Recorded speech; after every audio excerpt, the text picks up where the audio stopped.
You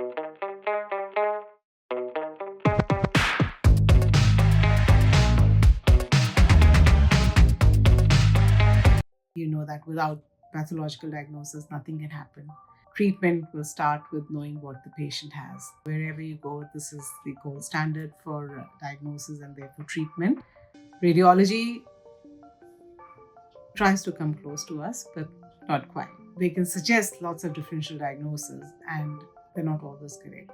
So we always give the final diagnosis. I'll just give you an example of something that I did today. In fact, just before you came, I made a phone call to a plastic surgeon because they were planning up a case for surgery, thinking that it's squamous cell carcinoma.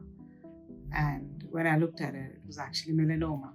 So that changes the management completely. So I called them and I told them. So they were very surprised, but thankful at the same time, especially when I do renal biopsies. I do medical renal biopsies and I come across such unexpected findings. Yeah, I'll ask them, is the patient hypertensive? And they said, yes, the blood pressure is very high. And I can tell that because the renal biopsy is showing features of hypertensive vasculopathy. It's good to have that clinical pathological correlation and have that dialogue with the treating team. Case which comes to my mind is that there was this young man with massive splenomegaly. We thought it looked like an uncommon infection that we don't see in Australia, an infection called leishmaniasis. And no one wanted to believe us because they said the patient he's widely traveled, but he has not been to the endemic countries. And I was like, all right, but I'm pretty sure this is what it is. We sent the tissue for PCR for leishmaniasis, the results of which would come. It takes a few weeks to come back. So we had sent some tissue to microbiology. So they did squash smears and the ID consultant came and saw it. And then he was convinced that, yes, we were right. And later on, the PCR also came out as positive. The mystery of where and how the patient got the infection was still kind of not clear. I went through the charts and I saw where all he'd traveled. So he'd been to Spain. And they said Spain is not an endemic country. But I said, hang on, leishmaniasis can occur in pet animals, including dogs there.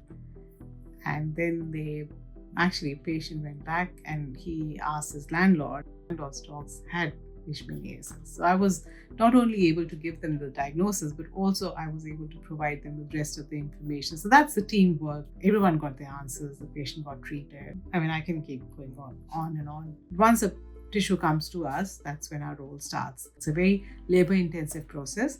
So we've got a very full-fledged lab and it's very hands-on lab. So we need to process the tissue.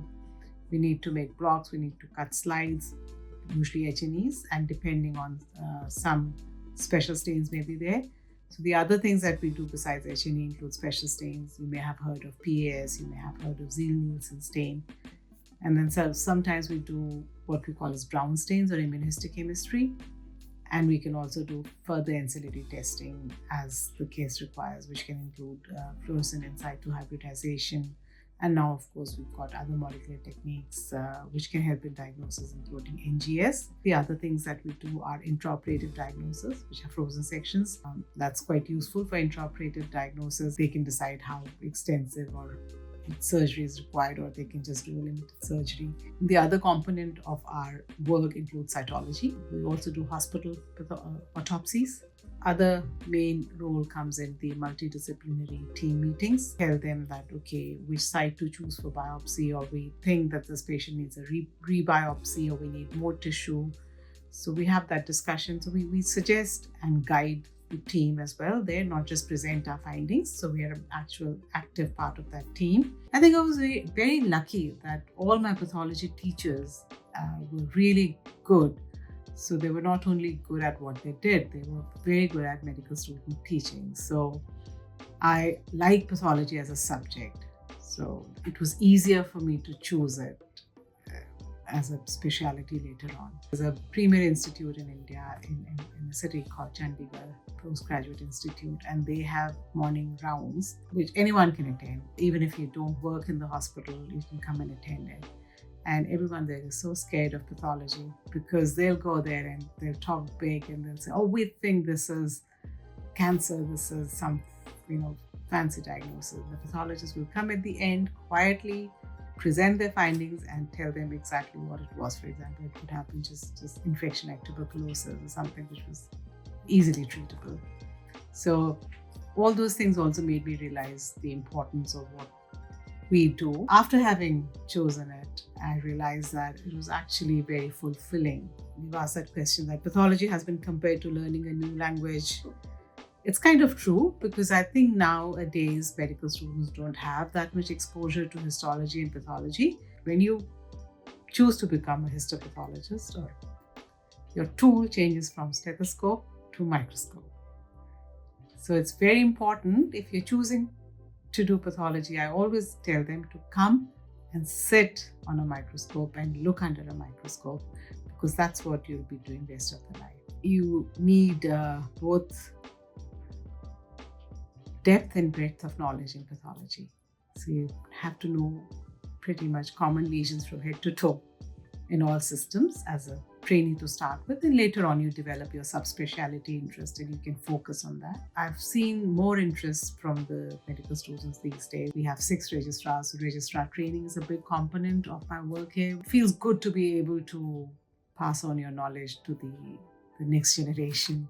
Make sure that the future of pathology is in safe hands and we train them well. The thing for me was that there's no direct patient contact, which for me was very important, because I realized that I got emotionally invested in my patients, and if they didn't fare well, did well, and meeting their family later on also, it got to me, and I would be very emotionally disturbed. So I thought this is a better way of being productive and contributing to patient care and management. I'm very lucky to be that I work in a collegiate environment where I've got other colleagues to share my challenging cases with and pick up their brain. Then collectively we can come up with what we think is the best diagnosis for the patient. I'm sure my male colleagues will agree to that as well, that this field gives me a lot of work-life balance. Luckily our on-call is not that busy. We can pretty much predict what time we can start and finish work.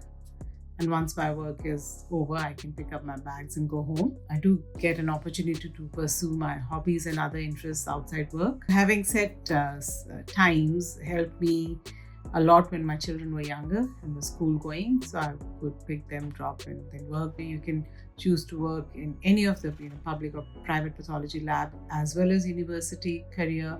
So you've got a lot more options depending on your interests. You can be either diagnostic, you can have a bit of both diagnostic as well as research incorporated into it. When I started doing pathology, we just had access to H&E and some special stains and some basic immunohistochemistry. Now we've got more than that. So we've got further ancillary testing, and we've got more tools available to ourselves, which not only help in diagnosis, but also in prognosis and giving therapeutic options to the patients. So for example, in lymphomas, CD20 is not only for diagnosis of B-cell lymphomas, but we've got rituximab, anti-CD20 antibody. We've got we do CD19. And in lung cancers, we would do EGFR. It's a long list. Everything is changing around you and evolving, and so is our field. So these are interesting times, I would say. Digital pathology coming in, we've got AI coming in pathology. So if you ask me, will later on pathologists have no role? I don't think that time will ever come. AI will be AI, but I don't think it can beat human mind. What we do is quite complex. At the end of the day, when you reflect back and see what you've done, I feel that I would have helped so many patients, and as a doctor, I come across so many diagnostic challenges every day, and to be able to solve them is pretty satisfying.